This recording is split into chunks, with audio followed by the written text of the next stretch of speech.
Faith, 21. I'm Megan and I'm 19. John, 18. Anthony, I'm 20. Carla, 35. Maddie, I'm 18. I'm Hadass Khan, and today I'll be talking about the argumentative topic of whether a pit bull is born naturally aggressive or, raised into it by the type of owner they are. Basically, I personally believe that it just depends on the type of owner they have, because it all depends on who you're raised with. Same goes for humans. And today I'll be talking about different owners, how different owners influence the personality of a pit bull, and the history of pit bulls, and the comparison of people to dogs. The first topic I'll be talking about is how owners influence the personality of pit bulls. Basically, the first thing I'll be talking about is the physical abuse of them. If you physically harm your dog, obviously the dog is gonna be influenced by it and become aggressive. The most submissive dogs can become aggressive through physical abuse, and the second thing is mental abuse. Obviously, if you yell at the dog, you don't treat it right, obviously the dog is gonna backfire. The third thing was dog fighters. Obviously, there's around everywhere you go, there's always people that use their dogs for dog fighting, and the most common dog is a pit bull, and they use them because of their physical strength. They're dogs that are very eager to please their owners. So that's the main topic of why they use those type of dogs. Pit Bull Awareness Coalition said, no, there's no breed of dog born aggressive. The second thing I'll be talking about, the history of the pit bulls. The first thing is they were once called nanny dogs. Before all the talk of them being aggressive dogs, they were known as nanny dogs because they were friendly, they were loyal, and they weren't used as dog fighting. And the second thing was they were once the American dog. Basically, in World War I, they were used instead of German Shepherds. They were used as instead of German Shepherds, being used to help others. Police use them now.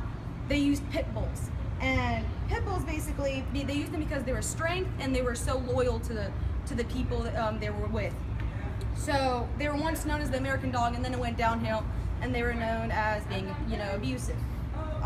The third thing is dogfighting. Dogfighting started in 1980, and the Global Animal said the pit bull's trademark loyalty combined with its muscular physique made it to a prime candidate for exploration. The breed quickly came to represent aggressive and perceive ideas, and thus becoming the preferred guard dog symbol for dogs and for drug dealers and gangsters. The third thing I'll be talking about is the comparison of people and dogs. Basically, just like us people, we have different personalities, and we feel different ways. And basically, dogs have feelings too. Just because people feel a certain way about a dog, and you know how you have different feelings about certain things, you have different feelings about certain things, so does dogs. Dogs, when you treat them a specific way, they act a specific way. And personality-wise, if you put a dog with an abusive family, obviously the dog's gonna be protective or angry. But if you put him with a loving family, they're not gonna act that way. The third thing is, don't judge a book by its cover. And what I mean by that is, basically, dogs all around the world, if something happens to a specific person, and because of a specific reason, they think, oh, that's a bad dog, and they'll go tell that story, the other person will think it, even though it didn't happen to them. So don't judge a book by its cover.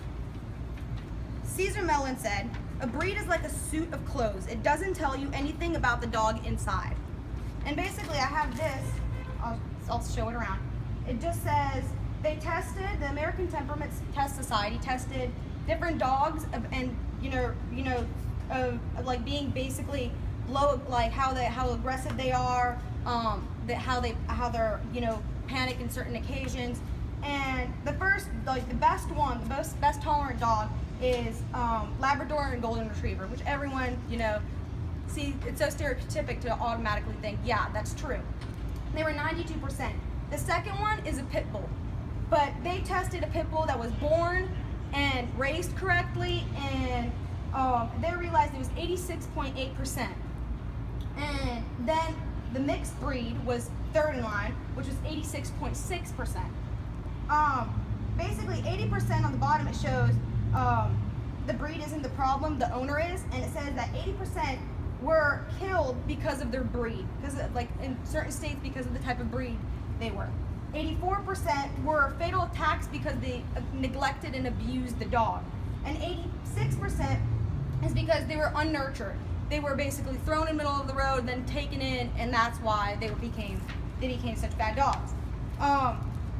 Basically, all animals in the world have different personality, different perspectives of things, and as long as you treat them correctly, I personally believe that's the right thing to do, and it'll definitely change the dog's lifestyle. So today I talked about how the owners influence the dog's personality, the history of the dog, and the comparisons between people and dogs. If you want, you can look at this. You can pass it around.